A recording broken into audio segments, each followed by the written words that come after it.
Today, in the Berachot, page 36, we're going to have a very special, I think, beautiful discussion over Berachot. So what hopefully, with God's help, we're going to cover is, since we believe the value of bracha, to thank God for the goodness, now we search the origination of each blessing, which means we eat different things, we derive joy and benefit from different things. Now we need to know, okay, how do I make the proper blessing for each and every item, so I express a very clear appreciation for everything. Some word of introduction. In this week's Torah portion, the Torah portion of the Kitavo, the very end is statement that several commentators said that all this series of admonition was because Moshe Rabbeinu, Moses, gave a word of rebukes before the 40 years in the desert at the end of Leviticus. Moshe Rabbeinu gave again series of admonition, 98 admonition, at the end of his life, and he wrapped up with the idea that people do not express their appreciation for all the goods. The purpose of making those blessings is to show Hashem, to show the Almighty, that we appreciate of all the good that He gave us. So it's good to say thank you, but it's better not just to say shehakol or general thank you, to be specified what you thank you for. Just a small example. When I came to this country to be permanent 17 years ago, so I used to write to people, people do so many things for rabbis, so I have a general statement: thank you very much for your help and kindness. So some people said to me, you should say specifically for what. Just to say to people thank you for all your kindness and help, it's nice, but you should be specific. Someone did something good to you, tell him or her what did they do. So with that in frame mind, now we go to our subject. Since we discuss different things that we eat and different things that we derive benefit, now let's see what happened. The last discussion we end up yesterday was anigron. Anigron, what is it? If a person just drink olive oil, I don't know how many of you guys can drink olive oil, but let's put an assumption that some people drink it for all kind of reasons. It can be a throat sore, can be other reasons. They feel they need to drink it. So here is the point. If you have like a little, I have my, God bless them, little grandchildren. So sometimes you don't give them just the medicine, you combine it with something to make it sweet. So now, they enjoy it, you can somehow feed them with that. So here is the question: if you're drinking something that you absolutely have any joy, so you don't drive the joy. But if it's a ikar and tefillah, for example, if you take, for example, a piece of cake or cookies, and you put it with some type of oil, like they do it with salads and things like that. So then the oil is called tafel, it's a secondary, and the key is what you put in your mouth. So here's the question: so what type of blessing you need to make for that oil? Or if you combined it, for example, with anigron, which is something that you do for the throat sore. You go to the CVS, right, or other stores, and you buy something for your throat, okay? So sometimes it tastes good. So if it tastes good, what do you think? It makes sense to make a bracha, to make a blessings? Sure, because if you derive joy, you should make a blessing, you should thank God for that. So here is the discussion, because there are different things that I think will be new for you. Let me start with the code, Shulchan Aruch. Shulchan Aruch, Hilchot Birkat HaPerot, the law regarding to a blessing for the fruit, Siman Reish Dalet, the chapter 204, said as follow, number 8.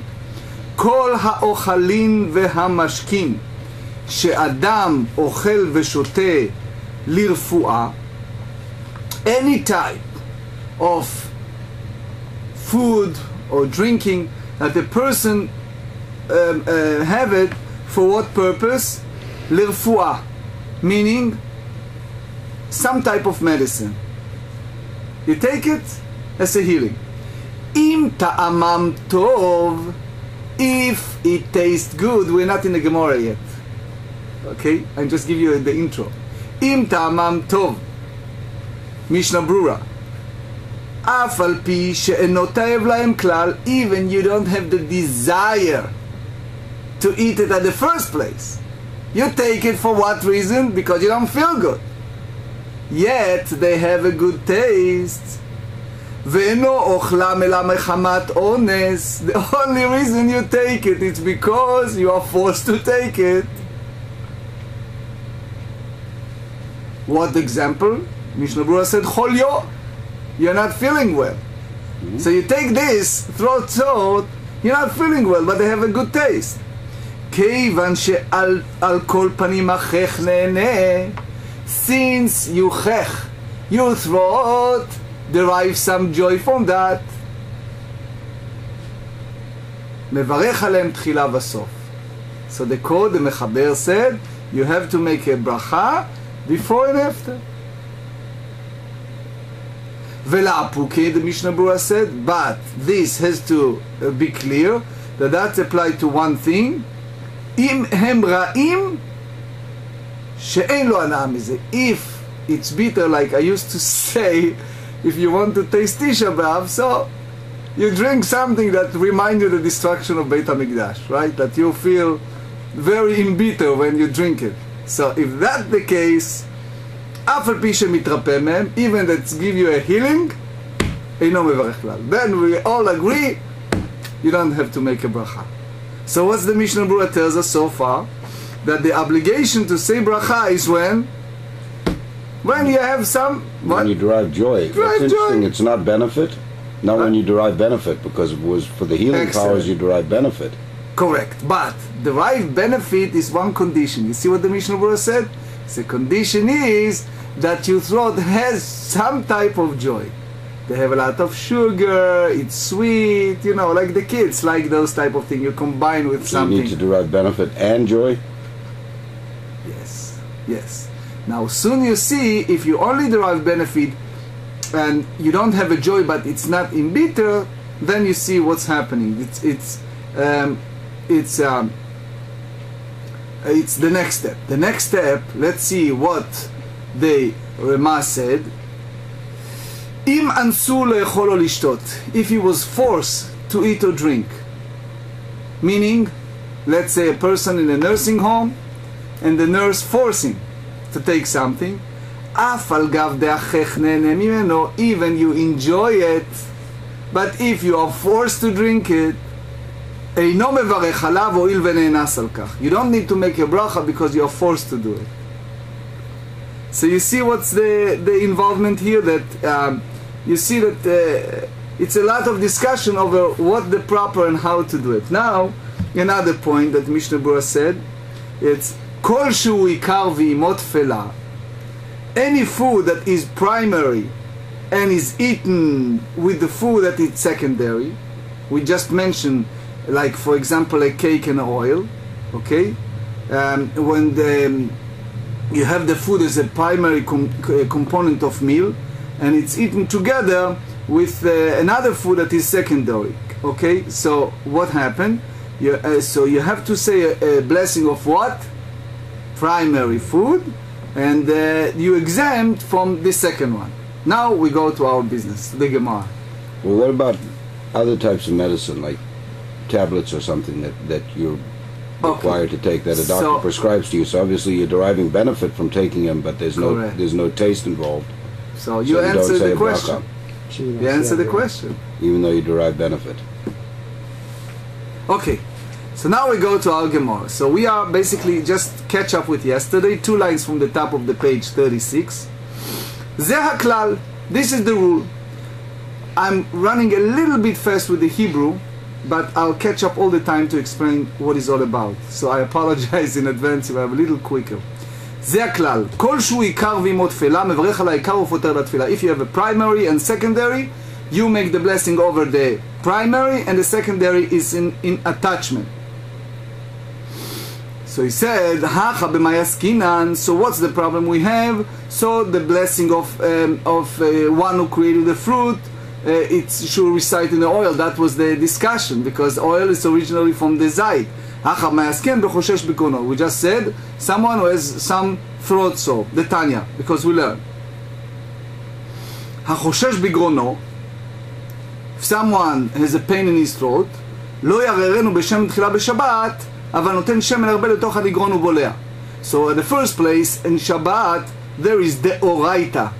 It's one of the 39 melachot on Shabbat that we derive from deoraita, meaning from deoraita, that is called shchikat samemanim, which means taking some type of medicine in all kind of different ways, that you basically smash it and take it, or you take it in a sense as a medicine. If, again, we're not talking about something in the life-threatening situation. So they said, not initially bath his throat with oil on Shabbat. Aval, noten shemen, but he can combine shemen הרבה לתוך anigron ובולע. You combine the shemen with anigron, and we explained yesterday that anigron is a combination of two. You take mei tradim or mei slakim, that it's another type of, some type of fruit, and you combine it too with oil, and in that sense, you combine two so you can eat it. So what happened? There is a concept in halacha that's called tzurat achila. If you eat it as regular people eat food. So if you eat it like regular people eat food, in this case, Borei Pre'etz, you should make the blessing Borei Pre'etz for the fruit for the tree. Ma'u de teima. You may think, Keivan delirfua kamechaven. You may think the whole purpose of me taking that medicine is what? I want to be healed. I'm not taking it for derived joy, but I'm eating it as a food. Lo livrech alei klal. I don't need to bother to say a bracha at all, altogether. Kamash melan, therefore, he tells us, Kevan deit lehana'a minei bai baruch. That's exactly what we read from the Mishnah Berurah. That since you derive joy from that, you should make the bracha. So what does that mean to make bracha? So just from two words, let's see the Tosefta. He explained, Kevan deit lehana'a minei bai baruch. ונראים הדברים שאם אדם שותה משקים ומשקים רעים לשתות דלת להנאה מן אלו באי ברוכי. If you drink something that is in bitter, you don't derive any joy from that, right? So, but you need to do that for healing. We're not expecting you to make a blessing. Even, as Dave said, you derive benefit from that. ואית להנאה מיני בלא הרפואה באי ברוכי. But if you derive joy regardless, if it's a medicine or not, so you need to make a bracha. So what the Tosefta tells us? That if you get to the pharmacy, you go to CVS and you pick up something that helps your throat, and it's sweet, and you enjoy it, so what do you have to do? Make a blessing. Good, Gilbert. Very good. So what type of blessing you make? So usually you make the blessing of she'akol. Why? She'akol will cover everything. But if you take, for example, syrup, right? Or you take something that you suck, like a little bit, those type of things, right? That you take. So you have to make a bracha, and we said it's depend. Each case is different. So now we have another source that we attach to that. Now we're going to research, as we said earlier, for the source of each blessings, how to make it proper blessing, proper thanking to Hashem for the good. So kimcha dechite. What happened when you eat wheat flour? Does people eat flour? Sometimes, yes. I'm not talking just the Shoah or times that people have no food, that they have to eat something. But there are some circumstances that people eat it. How? Soon you see an example. Rav Yehuda amar borei pri adama, ורב נחמן אמר שהכל נהיה בדברו. Okay? Tosefta. קמחא דחיתי, נראה שלא מיירה בקמח ממש. Tosefta said, that's not applied to a real flour. Why? Because it's כל כך דק, it's so thin, that we call it in Hebrew, השתנה צורתו. It's not looks like a flour. It's so thin. So if it's the case, and you put it on your tongue, you're so hungry, or whatever the reason is, and you eat it, so then you still have to make a bracha, she'akol. It's not a flour, it's just something that you, right? ואם כן, לא שייכה בברכה לבורא פרי אדמה. You can say, original speaking, if you eat, for example, let's say you eat קוואקר. Let me finish the Tosefta and explain. אלא מיירה בקמחה שעושים אישקלטר, או בקמח שעושים ישיבולת שואל שמייבשים בתנור. What happened is this. You take a flour.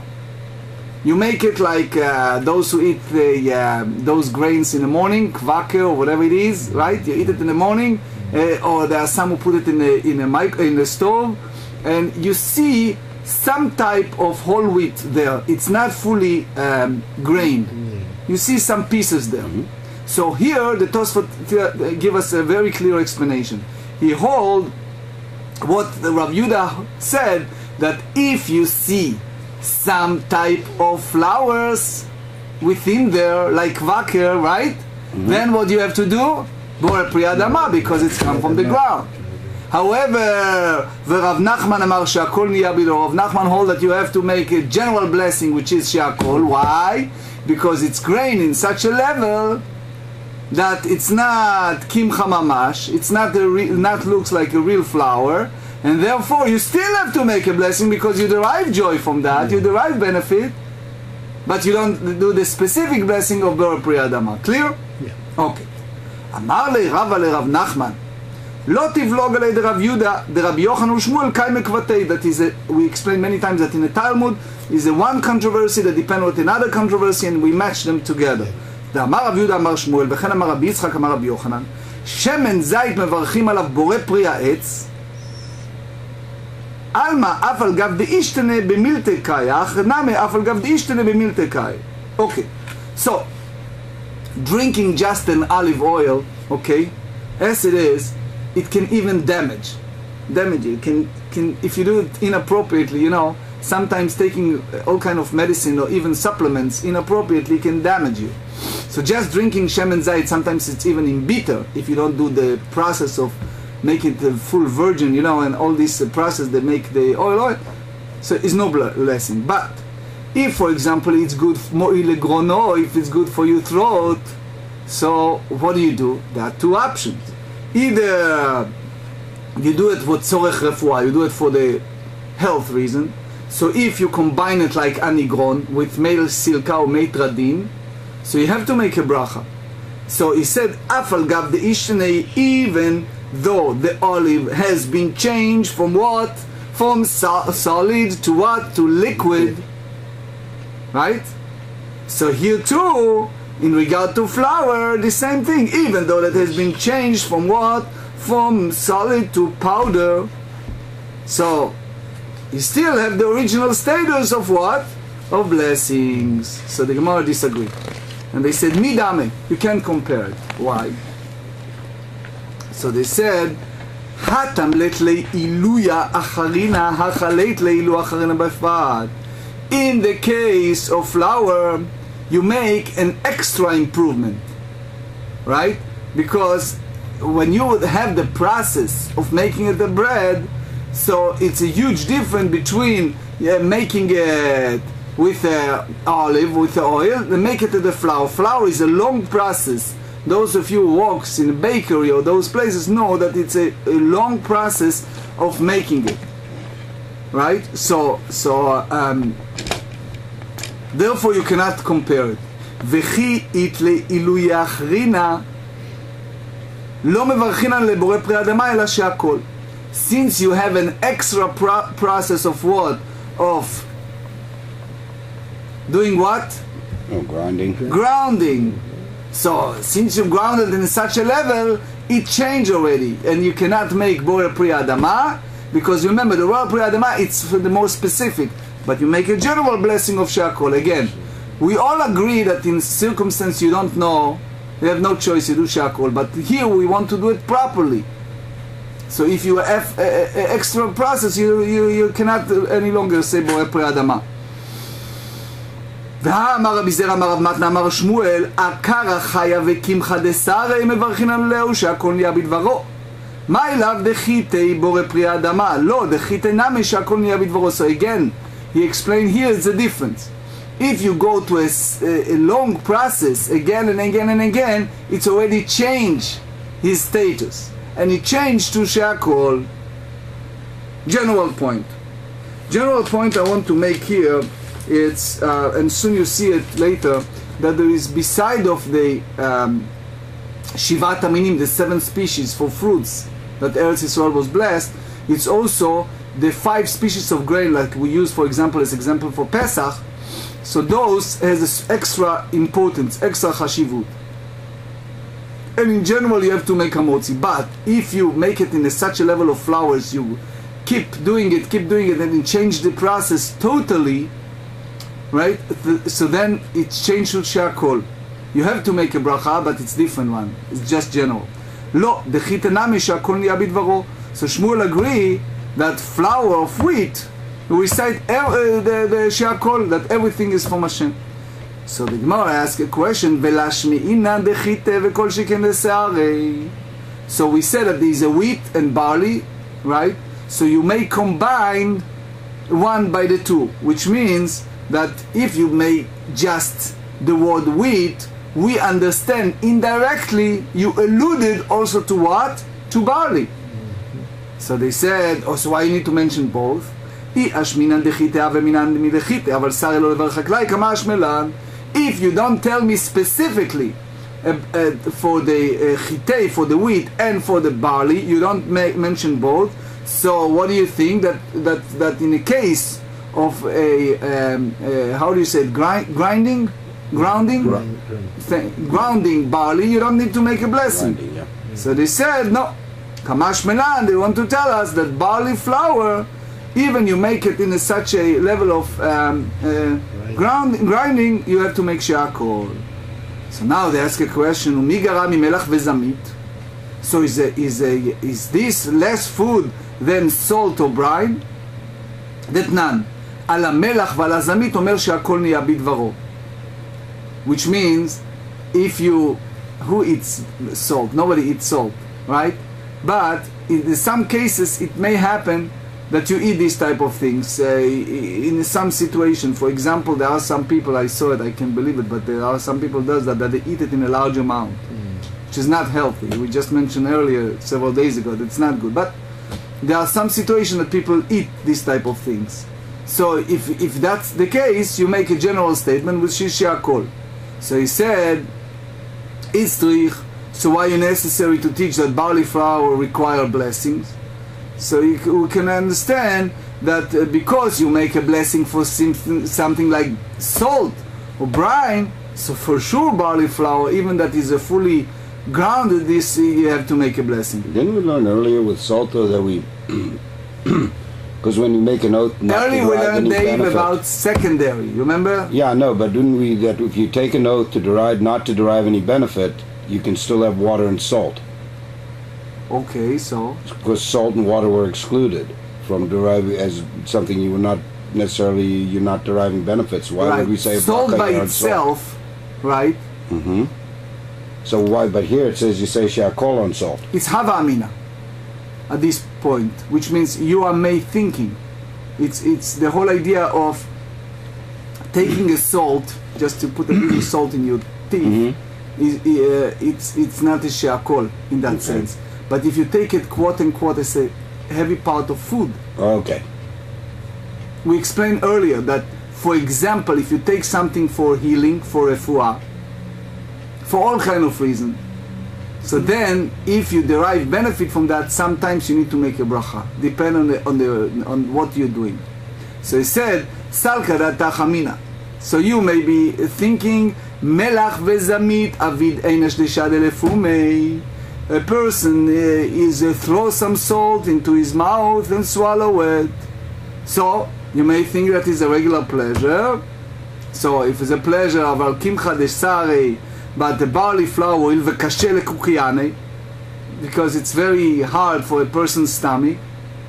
So לא לברך עלי כלל. So you shouldn't bother with make any bracha. כמש מלן כיוון דאית להנאה מיני בר ברוכה. So it teaches us that because you have some type of benefit, you should make bracha. So they said, now we have another dispute over kura. Rav Yehuda Amar Berachot, Ma'u Shmuel Amar שהכל נהיה בדבר. Kura is some type of it's called bottle gourd, which is that it's some type of a vegetable. They call palm shoots. Palm shoots. There's a few explanations what is it. So they said, Rav Yehuda hold that they should say Bore Pri Adama, right, created food from the ground, and Shmuel said She'akol is a general statement. Rav Yehuda Amar Bore Pri Adama Peirau, he hold that it's like a fruit. Shmuel Amar She'akol Niyeh B'dvar U'Lusafo La'akshot. Shmuel hold that you make She'akol because at the end, since it ultimately hardened, so it's considered a part of the tree and not a fruit. Amar Shmuel Rav Yehuda Shirena Kvata Mistaber. It looks like, according to all the opinion, it's reasonable. Why? The Hatz non sofo la'akshot, because radish is ultimately hardened. So what happened to tznon? Umevarchin lebore pri adama, you make it bore pri adama for that. Velo tznon na te'ena shedata defugla. Digla lo te'ena shedata dekura. So it says no. People, when they planted the radish, which is soft, so they have in mind that there is a radish in mind. On the other hand, people do not plant a palm tree, right, with the heart of a palm in mind, so you cannot consider it as a fruit. So halachot. So first, in regards to kura, so the Shulchan Aruch said in 204 that the heart of palm is a soft branch that grows on the palm tree each year. So one recites over it, by whose word all things come to be, as the Shmuel said, right? Whose opinion is that the basis on discussion in Gemarah, despite the fact that he praised Rav Yehuda's opinion. So that's basically the halacha. The Rambam also said the same thing. In regard to salt and water, just as a side note, he said here that it's in general you say she'akol if it's derive anything from that. So the Gemara asks, if people don't have something in the mind, so you don't have bracha. V'harei tzlaf. So tzlaf, it's like copper bush. So the most common spice you see it in Israel, it's called tzlaf. It's a thorny. So it's something I saw it once in the Machne Yehuda in the Shuk in Yerushalayim. You know that it's a rare, but they claim that it's very healthy. In Greek you call it capers, yeah. Yes. So there's an issue with that. It's healthy, but sometimes, I just give you an intro, sometimes you take away the fruit, you don't eat the fruit, and you eat just the layer, and they say that the layer is healthy. It's all kind of ideas involved with eating it. So they said varei tzlaf, with this tzlaf copper bush that people plant with their food in mind. And the nati isha that the ficha utmana min nitzpa la'elin v'alat parot umer borei pri adama v'levnot v'alat kefesim borei pri ha'etz. So they said that a copper bush that overleaves, that the young in the front, they make the borei pri adama from the ground, and the other one you make borei pri ha'etz kafrisim. So again, so that the indication that overleaves and the other part of the trees. You make the secondary of the fruits, and the blessing is in general, if you don't know the shakol, but in that case you make borei pri ha'etz. So what happening is you have some situation that you have a fruit, you have the layer, and it looks like you make a bracha over the layer because you use it and not over the fruit itself. So he explained it. Amar Rav Nachman bar Yitzchak tzlaf na te'ene shadata deshuta dikla na te'ene shadata dekura. That's exactly what we said earlier. That although Shmuel praised Rav Yehuda, the halacha is according to opinion of Shmuel, because that what happened is that copper bushes, people plant them with their leaves in mind, but palm tree, people not planted with the heart of palm in mind. So therefore, it's no proof that an halacha in that sense. Amar Rav Yehuda Marav tzlaf shel orla be'or chutz la'aretz. Now we discuss a little bit about orla. That you remember that the law of orla in general applied in Eretz Israel, and the first certain years there is a certain ruling. So he said, Rav Yehuda said that tzlaf shel orla, a carpet bush during the first 3 years on the growth, which we explained that's the law of orla. So, outside of Eretz Israel, זורק את העפרונות ואוכל את הקפריסין. So, a person throw the berries, the primary fruit, and eats the buds. So, what do you see? לממרא דאביונות פרא וקפריסין לפרא. So, you tell me that just the cover, it's considering a fruit and the inside is not. ורמינו על מיני נצפה על העלים ועל התמרות אומר בורא פרי אדמה ועל אביונות ועל הקפריסין אומר פרי עץ. You see a different source that they said that the part of the copper bush, it's called nitzpa, over the leaves and young fronds. So they make the bracha bore pri adama, and they for the over the berries and buds you make bore pri etz. הוא דאמר כי רבי עקיבא לתנא רבי אליעזר אומר צלף מתעשר תמרות ואביונות וקפריסין. רבי עקיבא אומר אין מתעשר אלא אביונות בלבד מבני שהוא פרי. So Rabbi Akiva hold that copper bush is a tithe. You can take a tithe when it's a young fronds and berries and buds. All these considering a fruit. But Rabbi Akiva said only berries alone are tithe because alone is considered fruit. But otherwise it's not. ונעים הלכה כרבי עקיבא, maybe you said that הלכה כרבי עקיבא, אמר הלכה כרבי עקיבא, ואמינא אפילו בארץ. כמה שמען כל המקל בארץ חג מותו בחוץ לארץ ובארץ לא. So there are a few points that there is halacha, it's a different rules. We explain first and foremost, Ola apply in Eretz Israel. So what happens if you have, for example, in a place like Syria? So it's sometimes it's called in Hebrew dargat benaim. It's in between when you are in a place like Syria, because in Syria what happened is it was a time that King David took over Aramean. So if it was after the time that they get the boundaries, the different rules, but since Syria is in between, so it's like calling in between Eretz Israel and Chutz La'aretz, and therefore they say that anyone who's lenient in Eretz Israel, certain halachot in Eretz Israel, halacha is according to his opinion outside of Eretz Israel. So explain, ונעים הלכה כרבי עקיבא בחוץ לארץ, וכל המקל בארץ הלכה כמותו בחוץ לארץ. So maybe we ask a question, halacha is according to the opinion of Rabbi Akiva outside of Eretz Israel, which means that when you have this halachot of orla, so that's clearly applied in Eretz Israel. But what happens if you live in Syria? It's in between. So how you said? I said, if you keep certain things in Eretz Israel, it's apply also outside. In that sense, for example, it's in Syria. So they said, היא אמרה אחת והמינן למי לקבל מעשר אילן בארץ גופה מדרבנן וגבי עולה בארץ מדאורייתא ומחוץ לארץ מהמגזור כמה שמלן. Okay, so here's the difference. If something is from the Torah and you keep it in Eretz Israel and Torah, then if you go outside, for example, to Syria, you have to keep it. Why? Because in Eretz Israel it's from the Torah. But if the whole halacha in Eretz Israel is only rabbinic, it's not from the Torah, then when you move out of Eretz Israel, what happened? So they said it's you don't need to give a tithe from that tree, because the whole purpose of giving originally was only rabbinic. So therefore we teach us that even we got to Olah, the halacha is according to the opinion with Rabbi Akiva. Ravina Ashkech Lemar, so here is example. Baravashi is the Akaz Zarek Avionot V'Ka'achel Kafrisin. So Ravina found Mar Baravashi, that he throwing away the berries and eating the buds of an Olah copper bush. So Amar le Maida Atech כי רבי עקיבא דמקל ולאבן בר כבית שמאי כדמקל את פי. So he said to Mar Vashi, what is your opinion? You are eating a buds, so the way that Rabbi Akiva hold that is lenient, then you should act according to the opinion of Beit Shammai, who is also more lenient.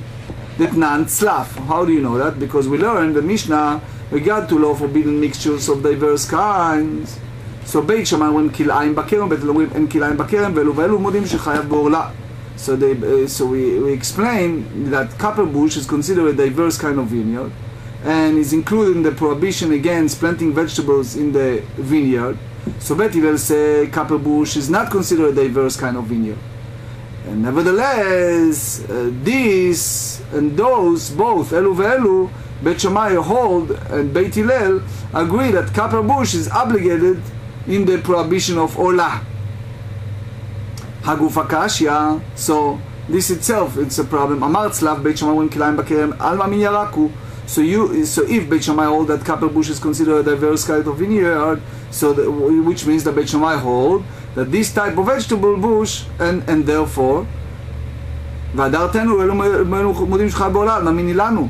So if you tell me that it's a whole that you have the obligation of olah, so it's basically it's some type of tree. So it's a contradicted to what we said earlier. So he said, "Halu kashya bet Shammai sapuke misapkalu ve'avdei acha lechumra ve'acha lechumra." So because Bet Shammai act that they are in the stringency here, so regarding olah we act in the chumra, in the stringency. But in any case, מכל מקום לבית שמאי לא הווה לספק עולה, ודנן ספק עולה בארץ ישראל אסור, ובסוריה מותר, ובחוץ לארץ יורד ולוקח, ולבד שלא ירדנו לוקח. So he said, in regarding to עולה, that you are in a ספק. What is done? If you have a vineyard, in which there are both עולה vines and permissible vines, and the owner sells grapes from the vineyard. So the halacha is, and by the way, that's the Rambam said, in Ilchot Ma'achalot Asurot, Chapter 10, he said that in Eretz Yisrael one may not eat those grapes. But in Syria, we just explained what's the idea of Syria, however, one is permitted to purchase grapes from the owner of that vineyard as long as he does not know that they are from that vineyard, assuming, of course, that they are on additional vineyards. But outside Eretz Yisrael in Syria, even if he knows that the grapes are from that vineyard, the grape are permitted as long as they did not see that the grape are picked from the olah trees. Grapes from the vineyard outside of Eretz Yisrael, with regard to which they are uncertainly whether or not the vines are olah, so for sure they are permitted. So you see here the idea ובלבד שלא יראנו לוקט, that as long as he's not seen gather. So the Gemarah answered and said the general rule is that outside of Eretz Yisrael one acts according to the lenient opinion. In a dispute, which Eretz Yisrael it's different, and Rabbi Akiva במקום רבי אליעזר רב דינן כבתהו, בית שמאי במקום בית הלל אינה משנה. So in a place of Rabbi Eliezer we act according to his opinion, and the Beit Shammai express an opinion where Beit Hillel disagree. The opinion is not in the Mishnah; it's completely disregarded. ותיפוקלי דנעשה שומר לפרי. So they now have a different approach. He said, let's us derive the halacha that buds are included in the prohibition of olah. Why? Because they said that bud serves a protection from the fruit. And the Torah said, "V'rachmana amar va'araltem orlato et piryo." The Torah said in the book of Leviticus, when you enter to the land, that any plant, tree or food, you shall regard its fruit et piryo, what? As olah. Et piryo, it's interpreted et hatafel lepiryo, which is a secondary to the fruit. Umayniu shomer lapri. What is it? It's the protection of the fruits. So the bud, which is the protection of the fruits, right, should be prohibited as olah. Why? Because they protected the fruit. Okay? So they said, Amar Rabba Echa Amrina denase shomer lapri, echad eite ben betalush, ben bimchubar. So the differentiation here is between when it's detached or not detached. It says if it's detached, so then he said that it's really protected. But if it's attached, I mean if it's attached it's protected, but if it's detached it's not. Right? So since the protection falls off of the fruit, and when it's picked is no longer considered protection, then it's a different, right? Because the minute that it's attached, it's one thing, but if it's detached, it's not protected. If you take a crown of pomegranate and its flower, so you have the flower, which is called nets, which is the pomegranate, is then given to the top part, right? The crown of the fruit of the pomegranate, it right? looks like the Magen David. Magen David, right? And the flower, which is a type of cover that for the crown, is not considered part of the pomegranate. So we take it just as the crown itself. So we ask a question. Rabbi raised a challenge: the crown of pomegranate joined together with the pomegranate as a unified entity. So how you deal with impurity? So he said, הנט שלו מצטרף, כמה הנט שלו מצטרף על מדלה ואוכלו, because he said that it's not joined, that part, it's not part of the pomegranate, so it's not considered as a food. ותנן גבי עולה. However, we said about the law of עולה, what we said קליפי רימון והנט שלו, קליפי אגוזין והגרעינים חייבים בעולה. The rinds of pomegranates and its flowing nuts and the pits and all kind are all obligated in prohibition to olah. So what is that indication? That the criteria that we're dictating, it's considering protection of the fruit. It's considered fruit itself, right? So it's not same criteria as olah. אלא אמר רבי חמרין ונעשה לו שומר לפרח, דהית בשעת גמר פרח. הכפרי סלד לבשמת גמר פרח. So he said that when we say that the section is a plant becomes protection of the fruit where it exists when the fruit is ripe, but this bud does not exist when the fruit is ripe because it's full up, so it's beforehand. So the Gemarah said, "Eini is that suv amar Rav Nachman Rabba Baravua hanem matchile dor laasiri hul nasu shomer lepiri." This because the protection for the fruits, so it's a beginning of ola. So when the fruit is still young, he nevertheless called the protection for the fruit. So it's indication, in order to be considered protection for the fruit, it's not need to remain until the fruit is fully ripen. רב נחמן סבר לה כרב יוסי, דתנן, רבי יוסי אומר, סמדר אסור מפני שהוא פרי, ופליג רבנן עלי. So there is a process. When you have a grape bud, the cluster of grapes in a very early stage, what happened? Immediately after the flowers dropped from the vine, is prohibited as sola, because it's already considered a fruit. So even a date covering that exists in the early stage of the ripening process, so nevertheless protection for the fruit, and is a prohibition doing to the ola. So pligi Rabbanan, the sages disagree. Why? Because they hold that the fruits at that stage is not considered a fruit, and therefore the date covering the copper bush buds are not considered protection for the fruit, and are not prohibited doing to the ola. Matkev la Rav Shimi min Nahardea, he asked Rav Shimi min Nahardea from the place city in Nahardea, he said, Bishar ilane mi pligi Rabbanan alei. So the sages disagree with other type of fruit. Vatnan, matayin kotetzim tainot bashvit. From what year this is different halachot, about the 7th year when you're not allowed to cut those trees. Beit Shammai אומרים כל not mishiotziu. So Beit Shammai hold from an old tree when the blossom fall off, the fruit beginning of the emerge of the earlier stage. So they said in this sabbatical year in Shvit you can't do it. בית הלל אומרים החרובים mishiashrishu והגפנים mishigrau והנזיתים mishianitzу. So Beit Hillel hold that the distinction between different type of trees.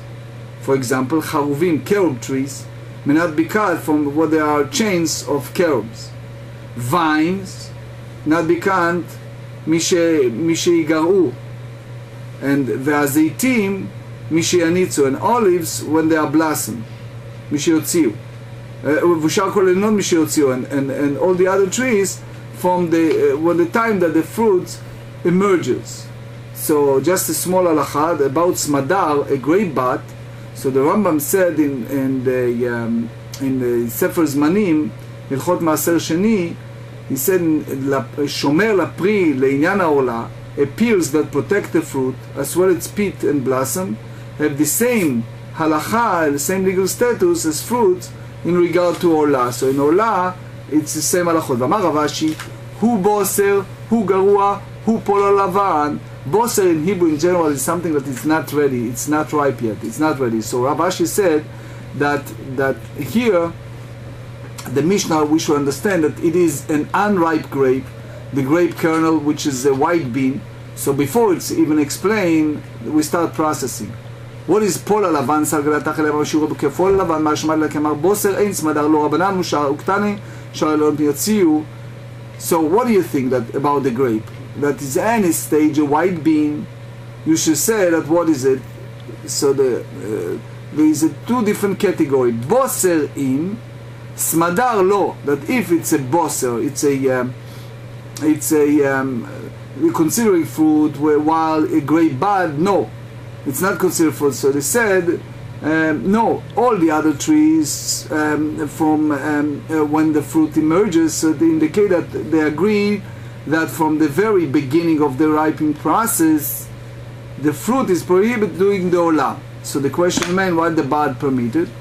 אלא אמר רבא, היכד אמרים דאב ושומר לפרי, היכד כי שקלת לשומר מאית פרע. So Rava said, where do you say that the section of the plant becomes protection for the fruit? When you remove the protection and the fruits die. הכה כי שקלת לא מאית פרע. Here in the case of carpet bush, when you remove the bud, the fruit does not die.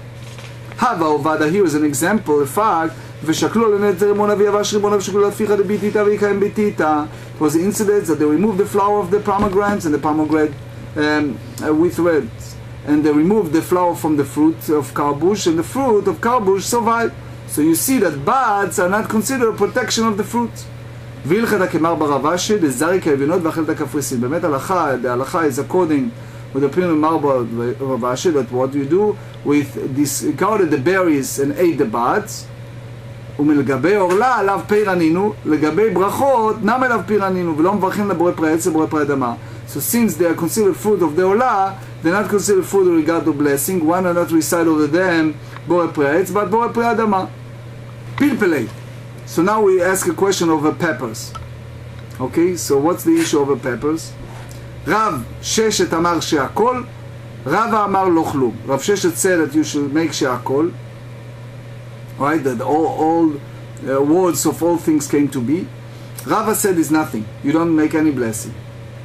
ואז דה רבא לטעמי. So Rava come to the reasoning, אמר רבא כס פלפלי ביום הדכיפור פטור, כזן גבילה ביום הדכיפור פטור. So if someone choose a pepper on Yom Kippur is exempt. Choose a ginger on Yom Kippur is exempt. Why? Because eating sharp spices, right, is an uncommon practice. That's what they hold. And it's therefore not considered to be eaten, which is prohibited by Torah on Yom Kippur. Does that imply that it's okay to eat those things on Yom Kippur or no?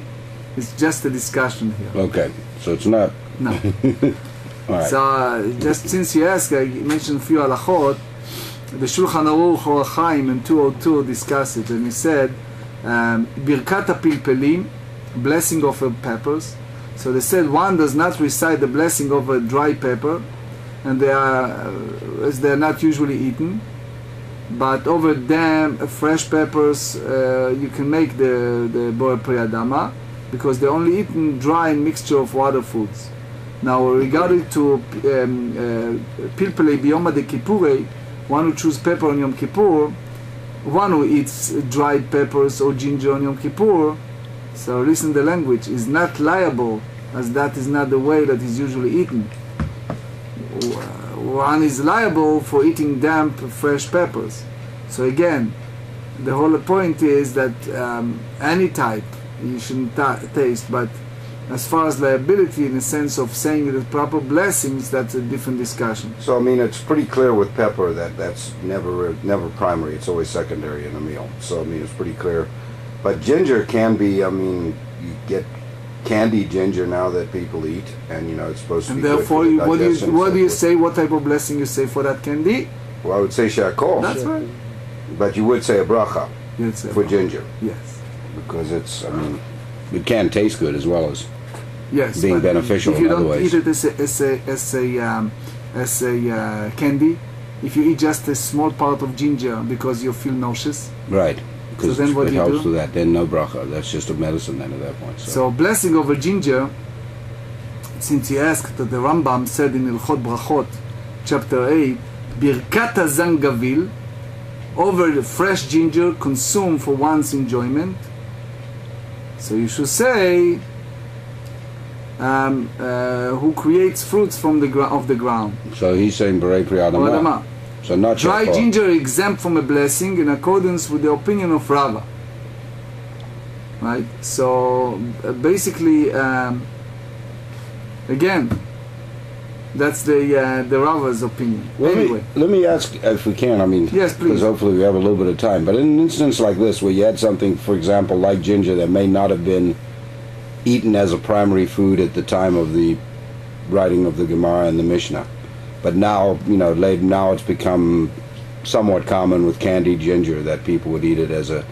So do we how do we deal with that? Do we go back to, because it's being dealt with differently than it was at the time of the Gemarah? So we just said that there are 3 different categories. It's a good question. If you eat it as part of salad, if you eat it as a candy, or when you eat it was you very nauseous. But I guess what I'm saying though is not specifically to ginger, but any food that generally wasn't eaten then as a regular food, but maybe now has become sort of a primary food that we eat. So it wasn't that, obviously in their time they said, well, we wouldn't eat this, but... So, but again, put aside their time, our time. You have to categorize by the use, by the proper use. What exactly? So that's what we don't go what specifically they said for that particular fruit, but how it's used. So if it's in practical halakha, you have to go, but what primarily it's used for. Okay, thank you. We have in halakha a lot of things like that. That ra'ui lema'achal adam, ra'ui. What exactly you categorize when you eat it? If you eat it as I mentioned earlier, if you eat it as part of a salad, if you eat it because you are terribly nauseous and you have to put something in your mouth, otherwise you're going to throw up. Right. If you eat it as a part of an enjoyable candy, etc. Okay. מייטי והרב מאיר אומר, ממשמע שנאמר והרעלתם אורלתו אל פיו, איני יודע שעצמה אכלו. So now the Gemarah raised an objection to the base what was taught in the Braita. Because the Torah said in Vayikra, in Leviticus chapter 19, the Torah said, and I give you a full quote, they said, when you entered the land and planted any tree for food, you should regard its fruit as orla, lo Eretz Israel. So Rabbi Meir said, by saying, you shall regard the fruit as orla, don't I know that he's referring to a tree that protects fruit? איני יודע שעץ מאכל הוא? אלא מה תלמוד לומר עץ מאכל? So what's the purpose of the verse saying any tree for food? להביא עץ שטעם עצו ופריו שווה. To include the tree whose wood and the fruit have the same taste. ואיזה הוא? And which tree is this? זה הפלפלים. This is a pepper tree. ללמדך. Now we drive another halacha, not brachot, but we're dealing now with עולה. So he come to teach you that what? שהפלפלים חייבים בעורלה. That the peppers are obligated in the prohibition of עולה.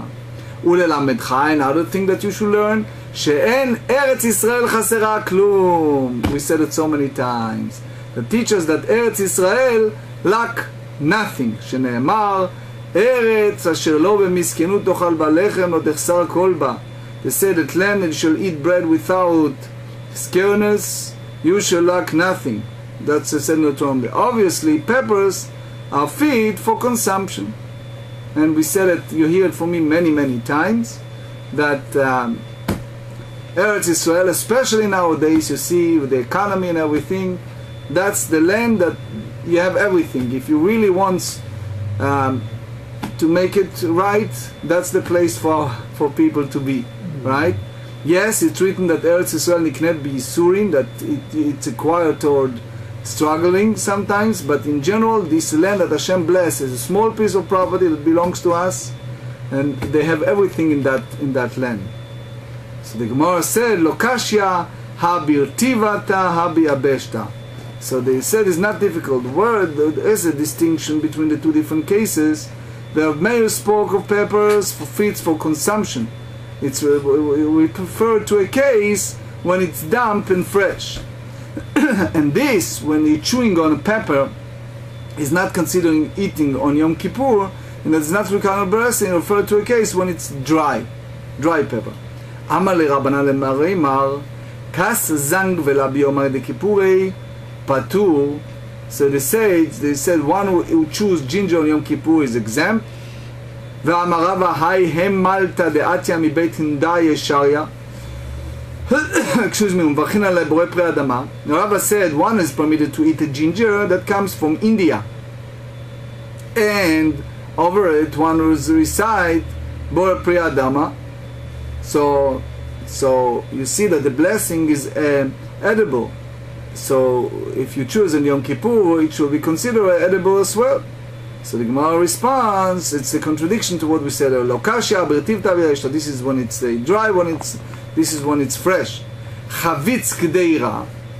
So now we ask about chavitz kdeira, and the Gemarah, it's a similar dispute. Blessing over chavitz, which is a dish consisting of flour, oil, and honey cooked. V'chen daisa, and in a pot that have pounded grain.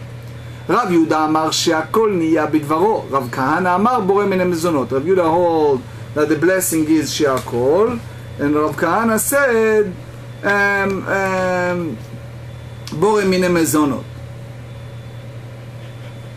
By the way, in regards to dry or wet, I highly recommend it. We don't have time in that, but you should see the Tosefta. He explained the details in that. Anyway, Bedaisa greda. Daisa, in general, it's like you put a grain and you combine it. So ke'ein chavitz kdeira. So it's like chavitz kdeira. It's like dish consists of flours, oil, like and honey. Porridge. Yes, porridge. Porridge. So they said Rav Yehuda amar she'akol, savar duv she'ikar. Rav Yehuda said she'akol because the honey is the primary. Rav Kahana amar borei min hamezonot. Right? It says a blessing for the kind of nourishment. Why? Savar semida ikar. He held that the flour, in the case it's with all product produced from the grain, is primary, and therefore you should make borei min hamezonot. Amar Rav Yosef, kvatei de Rav Kahana mistabra. Rav Yosef hold that it's reasonable to think that we follow the opinion of Rav Kahana. Ushmuel, the Rav Ushmuel Damrit Ravayu, that both Rav and Shmuel, they both hold.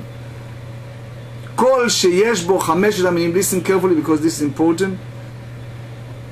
Anything that has of the 5 species of grain, mevarchim alav borei min hamezonot.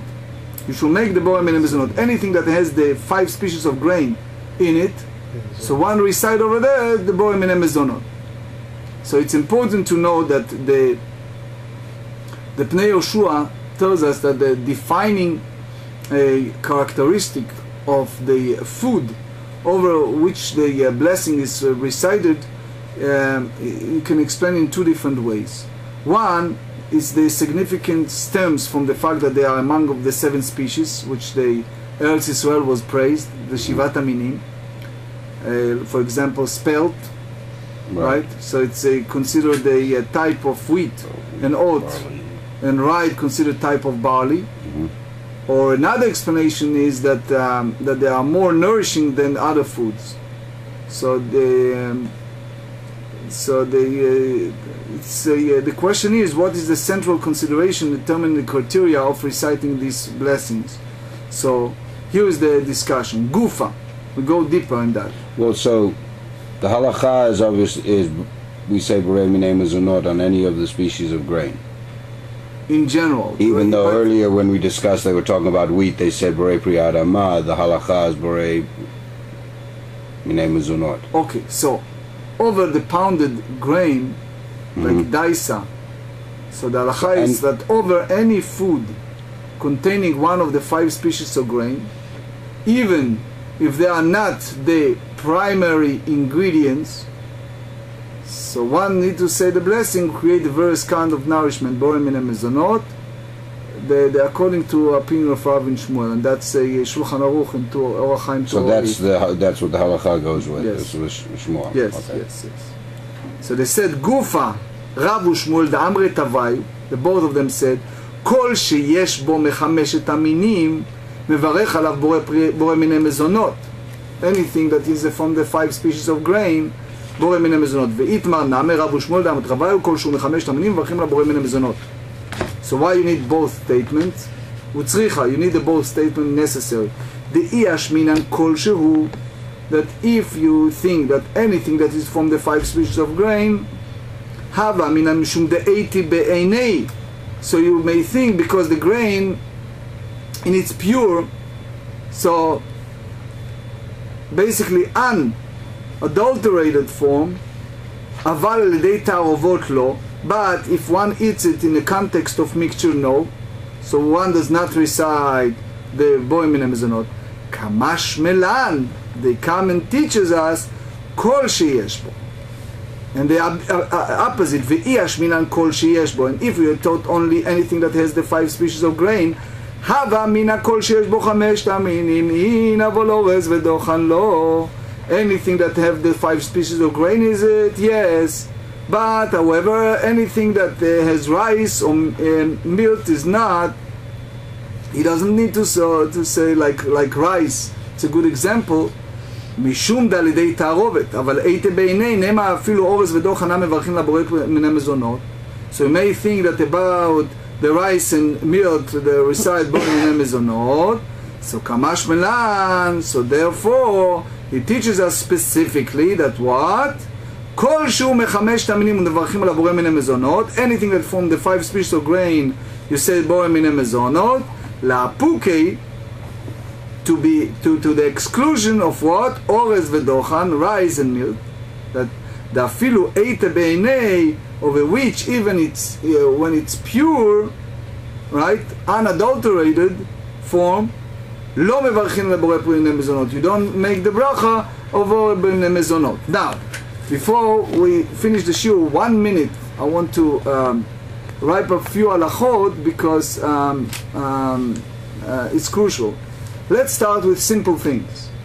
If you have a choice, you have an apple and you have a strawberry. So which blessing you make first and which second? Or what do you do? I would make Berachot first. Hayetz first? Everybody agree? Why? Because if you say Berachot and Ma, you cover the tree, the fruit from the tree as well. I'm proud of you, David and Gil and everyone. I'm proud of you because that's the truth. You should strive to make 100 blessings a day, and you should strive to make more blessings. And if you make by mistake on the apple bor priyadama, it's fine. But by doing so, what happened? You're including both. Now, when you're saying the bracha, bore priyadama, if you consciously exclude the fruit, I'd read somewhere that you can say Bore Priyadama if in your mind you're excluding the apple that you have, that you're going to say another bracha for that. Is that a suggestion? Don't go there. Okay.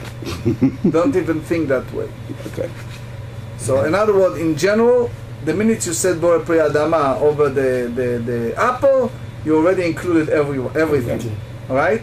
Another halacha, just write it up. The blessing over rice. So let's. I want to read the Rambam. First the Mishnah and also the Rambam in the Ilchot Berachot. He said here in chapter 3, Birkat ha'orez, the blessing over rice. If you eat uncooked rice, so you serve the right. It happens sometimes. Create food from the ground, and the Rama said, if you boil it to the point that is mashed, right, or ground it and bake it into the bread, to make it into a flour, then it changes form. So you make bore minei mezonot, who creates the various kind of nourishment and therefore create many forms of life. And the Gemarah conclusion, contrary to opinion of Rav and Shmuel, in a mixture of rice and grain, the status is determined by the majority component. To the dispute between Rashi and Tosefta in regard to orez, translated as a rice, some hold that the blessing to be recited over modern day rice today is by whose word all things came to be, which is not Bore Priyadama though. No, that's what he said here. And the Shulchan Aruch Orach Chaim 208 said the same thing. Is that considered because it's essentially changes form once you cook it? Yeah, but in general, what's the category of she'akol? Well, she'akol is everything that's not included in something else. Is generally. The minute it changes status, right? Yeah. And it's a very general food. So that's what I'm saying. So once you cook it, it essentially changes its form. So what happened with a cooked dish made of 5 species of grain? That's the primary. Right, bore minei mezonot. That's now. But if you eat a large amount, so you have to make birkat hamazon. So for example, I'm not going there now, but it's a big discussion over, for example, if you eat a whole wheat pizza, 2 slices of whole wheat pizza, and you are Sephardi, Ashkenazi is for sure, everybody knows. What Ashkenazi have to do?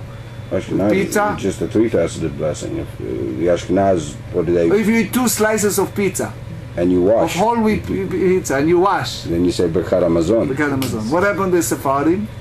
Then it's Berei Name is a not that they say, and it may perot, but the Sephardim in nowadays rules that what should be done properly is to eat large amount, like 2 slices, and therefore you go the same as Ashkenazim to make also regular Birkat Amazon. Mm-hmm.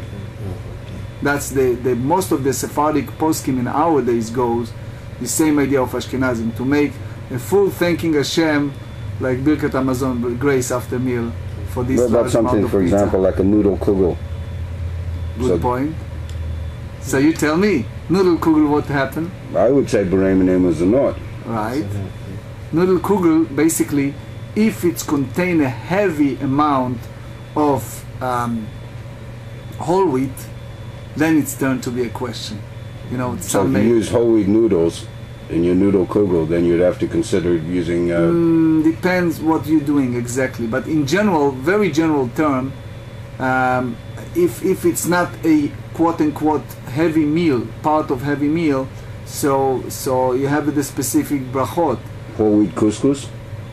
I eat a lot of whole wheat couscous. Yes, but it's not Birkat Amazon after couscous. Even whole wheat? Even whole wheat. Okay. Why is couscous different? It's not a question of difference, it's a question of the full category of food, what exactly you're doing, right? So, generally speaking, 5 species of grain, we just mentioned that before eating dishes made of 5 species of grain, so we make borei minei mezonot, but it's the abridged blessing from the 3 blessing of grace after meal. That's the bracha mein shalosh. But I guess what's the difference between that and whole wheat pizza? Between like whole wheat couscous and... In general, I just give you the abbreviation of that. It's what you kovea suda, what you make it as a full meal. Oh, okay, because generally couscous is a side. We differentiate between eating a snacks, you know, something like snacks. Understand. Like little thing between...